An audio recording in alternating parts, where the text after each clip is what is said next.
د بېنظیرې پروګرام 1000 روپۍ راغلي دي که چا نه راغستې نو لاړ شئ او خپلې روپۍ چې دي دا راواخلئ خو د هغې نه مخکې دا ویډیو چې ده دا وګورئ که کوم راغستې نو هغه هم دا ویډیو وګورئ ځکه چې سبا ورځې که بیا نوی قسط راځي او تاسو هغه راخلئ او تاسو ته پکې مشکله راځي نو ویډیو یو معلوماتي ویډیو ده بل دا چې د غریبانو دپاره ده نو ویډیو چې ده دا مخکې شیر کوئ نو نوی قسط راغلی ده د 1000 روپو په هغې کې وینا شوي ده چې دا 1000 روپۍ چې دي دا به تاسو ته پوره میلاویږي اګه 14000 روپۍ او کدا 1000 روپۍ چې دي دا به تاسو ته پوره میلاویږي بل لا چې کله تاسو روپۍ راخلئ نو د هغې هغه رسید چې دی دا به ځان سره راخلئ ځکه چې په دې کې د ماشومانو وظیفه چې ده هغه هم میلاویږي داسې نه چې تاسو له 1000 روپۍ درکړئ او ستاسو د ماشومانو کوم وظیفه چې ده چې هغه پاتې شي نو هر کله چې تاسو ته دا روپۍ میلاویږي نو دا به پوره روپۍ راغلی داسې نه چې ستاسو نه پکې دوکاندار چې دی هغه پیسې کټ کوي نو په دې کې پیسې کټ کېدل نشته پوره 1000 روپۍ چې دي دا به راغلی د دې حصه چې ده دوکاندار کوم حصه چې ده هغه ته پکې خپله میلاو شي بل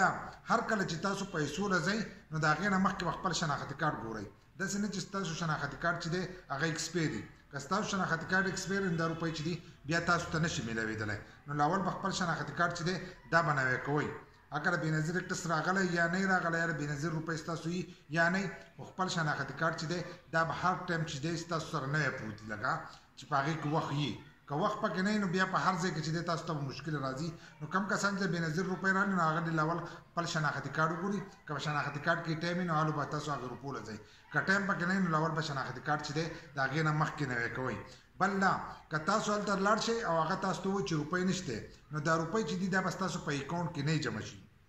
لکه کومې روپۍ چې دي دا په اکاونټ کې نه جمع شي نو تاسو به یو څو ورځې چې دی دې ته صبر کوئ اکثر بیا ځینې کسان وایي موږ ته روپۍ چې دي دا میلاو نه شو نو منډې تړلې وي اکثر د سروې لپاره نو دوباره سروې به هم نه کوئ د دې لپاره ځکه اکثر ځینې کسان دفتر ته لاړ شي رجسټریشن نو کېدای شي په هغې کې بیا تاسو بلاک کړي را روان کس چې دا بیا تاسو ته نه میلاویږي نو تاسو به دغې ته صبر کوئ چې کله ستاسو په اکاونټ کې روپۍ جمع شي نو هلته کې بیا حل هغې کسانو ته چې دی دا به شروع کېږي او تاسو له به هغه روپۍ چې دي دا به درکوئ بل لاره دې معلومات به څنګه کوو نو معلومات چې دی دا په 8171 باندې چې دی د دې معلومات کېږي چې د دې لپاره موږ اهل یو یا نه یو نو د هغې طرفه میسج به تاسو ته راځي بل لا تاسو انلاین د ویب سایټ په ترو باندې چې دی هم کتلی شئ چې 8171 په ګوګل کې سرچ کړئ نو هلته کې تاسو په ویب سایټ کې چې دی هم کتلی شئ د هغې په باره کې چې ده زموږ په یوټیوب چینل او په فیسبوک پیج کې چې ده ویډیو موجود ده نو انلاین هم چیک کولی شئ خو کم کسان چې دا روپۍ راغلي نو د هغې لپاره به شناختي کارت چې دی دا به لازم نوی کړئ که شناختي کارت نوی نه نو دا روپۍ چې دي تاسو ته نشي میلاوېدلی ځکه چې بیا به تاسو ته مشکله جوړېږي